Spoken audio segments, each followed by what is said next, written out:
Hello, this is Nat Harrington and with Dena Sewell this morning for another edition of Porch Stories.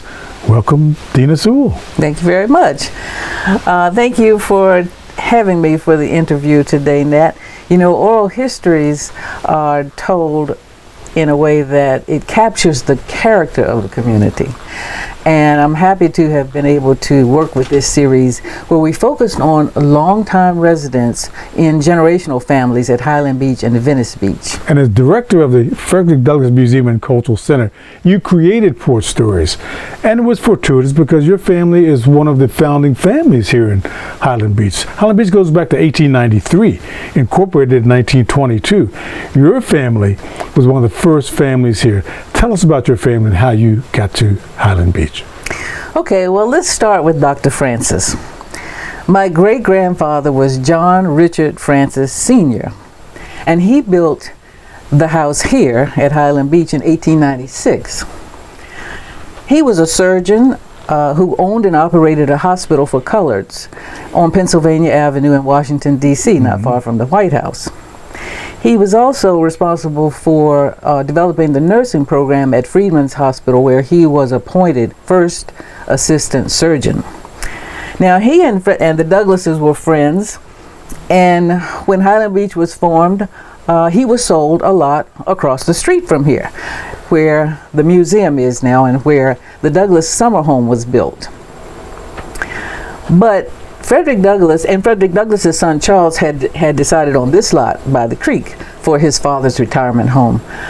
But Frederick Douglass wasn't so happy about being that close to the creek for fear that his grandchildren might be at risk, it being so close to the creek and marshland here. So he asked Dr. Francis if he would switch with him, and he did. And we've been on the creek side ever since. Dr. Francis married Betty G. Cox, and together they had 5 children, one of whom was my grandfather, John R. Francis Jr. He was a dentist. John R. Francis Jr. married Alice King Wormley, a direct descendant of James Wormley, who owned and operated the famous Wormley Hotel in Washington, D.C. on 15th and 8th Street Northwest. Together they had 4 children, one of whom was my mother, Betty Alice Francis. My mother married James Henry Meriwether Henderson, and they were professors at the Tuskegee University, and they had 4 children, one of whom is me. Very, very interesting. I don't know that anybody has a deeper understanding of their history than you do. But that doesn't stop there, because the Henderson family brings up another name that's familiar, or should be familiar to a lot of people. That's E.B. Henderson. E.B. Henderson. Who is E.B. Henderson? So, Edwin Bancroft Henderson was known as the grandfather of black basketball. And in 2013, he was inducted posthumously into the Naismith Basketball Hall of Fame. How is he related to you now?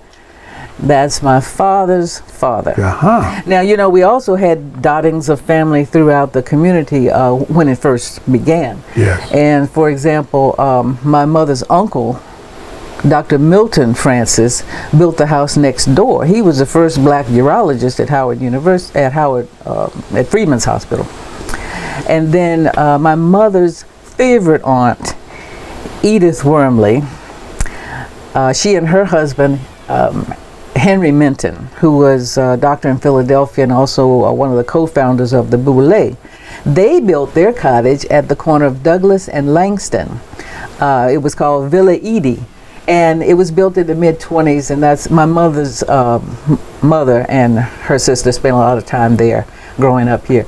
It's now known as the Shepherd House. On the Wormley side too, the Wormley Cottage at the top of Bay Avenue remains in the family today. Don Graves Sr.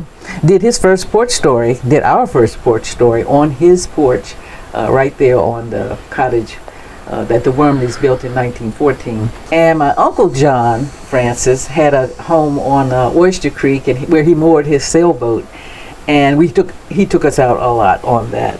And then we have the Hendersons, my grandfather E.B. and my grandmother built their cottage on the Black Walnut Creek. And we spent a lot of time there growing up. You have the only home in Highland Beach. Look at this. This is beautiful. Look at the beautiful view of the Chesapeake Bay. And you're on the creek side, so you have your own beach. You're the only home other than Highland Beach town with a beach. Tell me about your childhood and growing up on the beach here. Well, first it was the getting here. And we had to come from Tuskegee, Alabama. During segregation, there was no place to stop along the way. And so our parents would put us in the back of the Ford station wagon, and we'd start out around dark. And my dad would drive all the way. When we got close to Richmond or around Richmond, we woke up and we started, get to the beach, get to the beach, get to the beach. It's kind of like are we there yet? Exactly. I knew it drove my parents crazy. And as we got closer, we swore we could smell the water. We could smell the salt in the water. And then when we finally arrived, we rush out and rush into the house, open the doors, fling open the windows, and we're in heaven. What was it like growing up here? There were friends who also were arriving about the same time during the summer. This was a tradition. So every year you would come here, you'd see the same friends. It's a beautiful story. And so this is at a time where there wasn't a lot of other entertainment, but you guys found plenty of entertainment because there was boats, there's all these activities. Tell me about the activities that you guys were indulging in. Well, aside from spending a lot of time on the beach, we went to my grandparents' house up on Black Walnut Creek every day. And my grandfather he was right on the border there, he had 2 piers, one for the boats and one for fishing and crabbing. So my favorite activity was the crabbing because it was fun with those old traps. The old traps had 4 sides and they would open up and flatten out when you put them down. So you tie the bait in the middle and then you would drop it in the water. And back then the water was clean and clear. You could see the bottom. And you could see when that crab got in that trap and you pull it up real fast and the sides come up and you've got yourself a crab. You take it and put it in the barrel and you keep going. That was my favorite activity. Now my brothers liked to fish, so they did the fishing. And my grandfather always, he had a canoe, a rowboat, and outboard motor. And he used to take us up the Black Walnut Creek in the canoe. We did a lot of canoeing and rowboating. And we just loved that. But aside from that, when we were kids, we had the pavilion. And the pavilion was our community center. That's where everything happened in the community from every age on up.